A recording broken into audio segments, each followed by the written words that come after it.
구약 성경이 어려운 이유는 뭐냐면 구약 성경은 언젠가 제가 골로새서 2장 말씀을 가지고 설명해 드렸듯이 그림자와 같기 때문에 그래요. 그래서 믿음 생활을 하면서 지금도 어떤 이들은 그림자를 진짜처럼 여기며 살아가는 사람들이 있는가 하면 이 그림자가 가르쳐주고 있는 실체가 있으시거든요. 그 실체가 예수님이에요. 그래서 구약 성경을 읽을 때는 예수님이라고 하는 안목을 가지고 구약 성경을 읽어가시면 훨씬 쉬워지게 되는 거예요. 이 성막이 뭘 가리키는 거냐면 하나님께로 가는 길을 알려주는 거예요. 하나님께로 가는 길을 알려주니까 성막 자체가 누구를 가리키는 게 제일 강할까요? 예수님을 가리키는 거죠. 그러니까 하나님을 만나기 위해서 하나님의 백성들, 자 지난주에 우리 나눴으니까요, 분향단의 향은 뭘 가리킨다고 그랬어요? 성도들의 기도.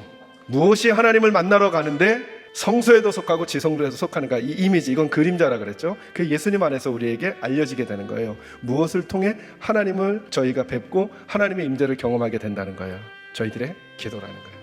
저와 여러분에게 기도가 단순히 우리의 소원을 하나님께 아뢰는 정도, 한풀이를 하는 정도를 넘어서는 하나님 그분과의 만남에 얼마나 중요한 요소인지를 우리 식구들이 이 말씀을 통해 꼭 새겨놓으시기를 주의 이름으로 축원합니다. 그 기도에 대한 하나님의 마음을 좀 오늘 나누려고 해요. 첫째, 항상 기도하라는 거예요. 이 얘기 들어보셨죠? 기도 항상 하라는 거 들어보셨죠? 근데 그건 그냥 신약 성경에만 나오는 말씀이 아니라 이미 성소에서 하나님 앞에 제사를 드리던 제사장들에게는 각인되어져 있었던 거라는 거예요. 이건 해도 되고 안 해도 되는 게 아니라, 그래서 아까 말씀드렸죠. 30장 7절과 8절 말씀에 너희가 대대로 여호와 앞에 뭐하지 못할 것이다. 끊지 말아라. 끊지 말아라. 믿으시면 아멘 하세요. 끊지 말아라. 제사장이 이것을 끊어요? 그는 제사장의 일을 하지 않는 거죠. 제사장의 가장 중요한 일은 뭐냐 하면 떡을 먹고 등잔대에 빛의 조명을 받아 그가 하나님 앞에 분향하는 것이었어요.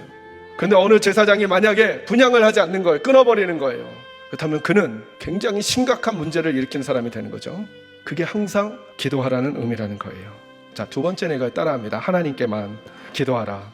여러분 이것도 다 들으셨던 내용이죠. 근데 이 이야기를 신약 성경에서 시작한 게 아니라 구약 성경에서부터 얘기하고 계셨다는 거예요. 그래서 일반 백성들은 하나님 앞에 향을 드리지는 못하지만 제사장과 대제사장들이 하는 사역들을 통해 그들은 알고 있었어요. 저 향은 누구를 위하여 만들어야 한다. 사람을 아니면 하나님을 위하여 만들어야 한다는 것을. 특히나 38절 보세요. 냄새를 맡으려고 이 같은 것을 만드는 모든 자는, 그러니까 그 향의 어떤 건가를 맡아보려고 한번 만드는 자는 백성 중에서 끊어질 것이다, 이렇게 말했단 말이죠. 이 향은 오직 누구에게만 드리는 거예요? 하나님께만. 기도는 누구에게만 해요? 하나님께만. 기도는 사람에게 하는 거 아니에요. 사랑하는 성도 여러분, 이제부터 저와 여러분이 하나님 앞에 기도할 때는 그것이 어떤 기도이든지 오직 누구에게만? 하나님에게만. 누구에게 하지 않아요? 사람에게.